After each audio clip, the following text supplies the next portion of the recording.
Bitcoin tembus $82.000, tapi kok volume di bursa kelihatan sepi banget ya, kayak kota mati.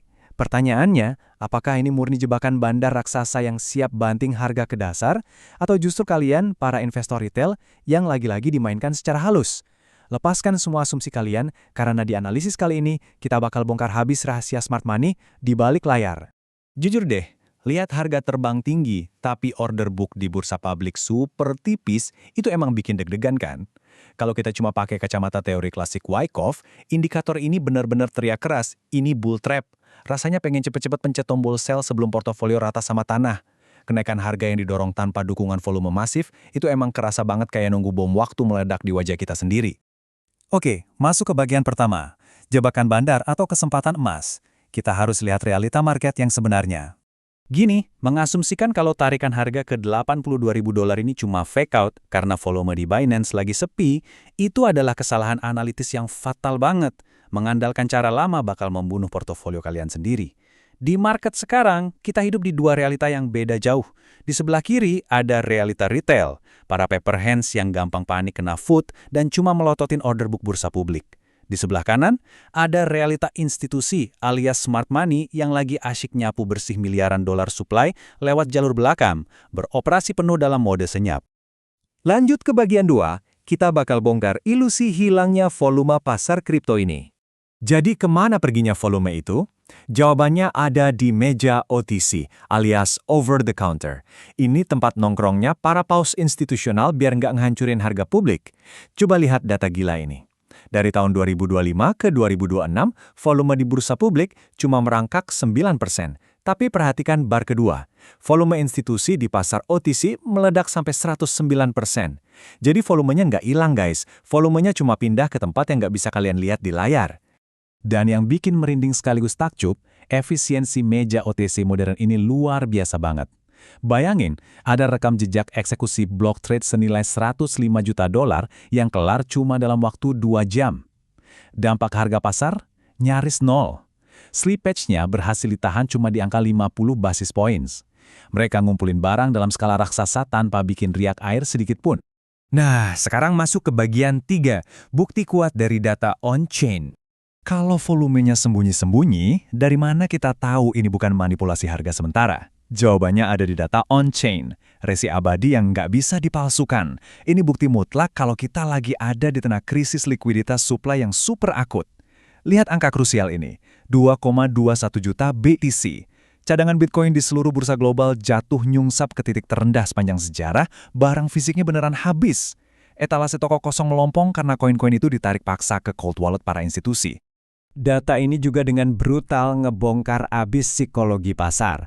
Coba perhatikan metrik SOPR. Pas angka SOPR ada di bawah 1, secara matematis itu ngebuktiin kalau mayoritas retail lagi berdarah-darah. Cut loss karena panik atau kapitulasi massal. Terus tebak siapa yang senyum lebar nadain semua koin diskon itu? Betul banget, institusi raksasa. Validasi selanjutnya datang dari rasio MVRV. Metrik ini ngasih tahu kita kalau tembusnya harga saat ini baru aja membersihkan nilai fundamental pasar di $78.200, artinya harga sekarang masih murni di zona dasar struktural, mirip banget sama pola awal kebangkitan di Januari 2023 lalu.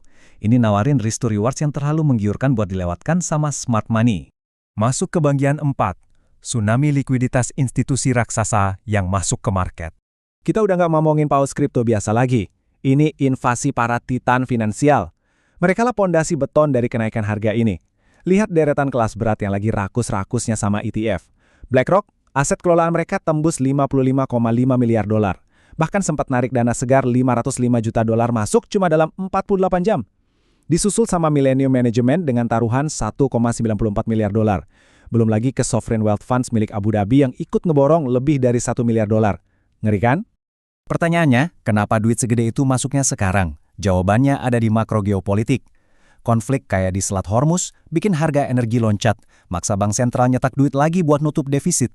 Suplai uang M2 global bengkak dari 22,44 triliun ke arah 22,8 triliun dolar.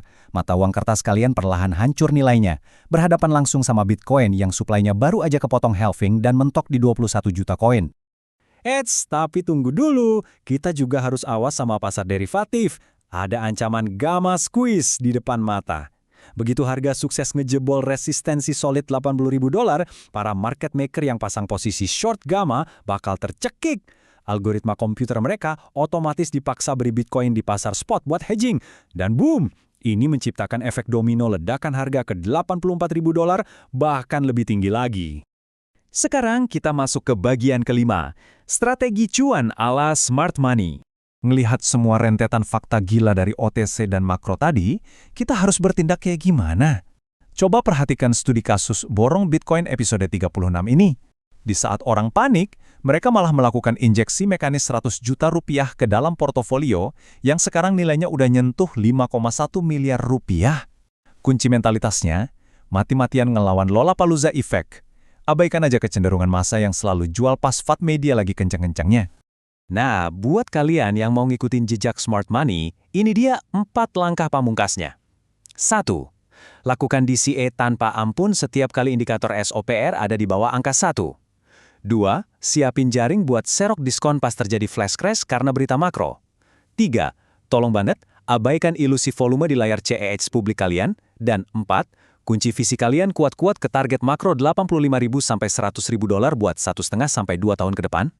Semua data on-chain dan pergerakan agresif dompet OTC tadi udah jadi bukti nyata. Ini sama sekali bukan jebakan.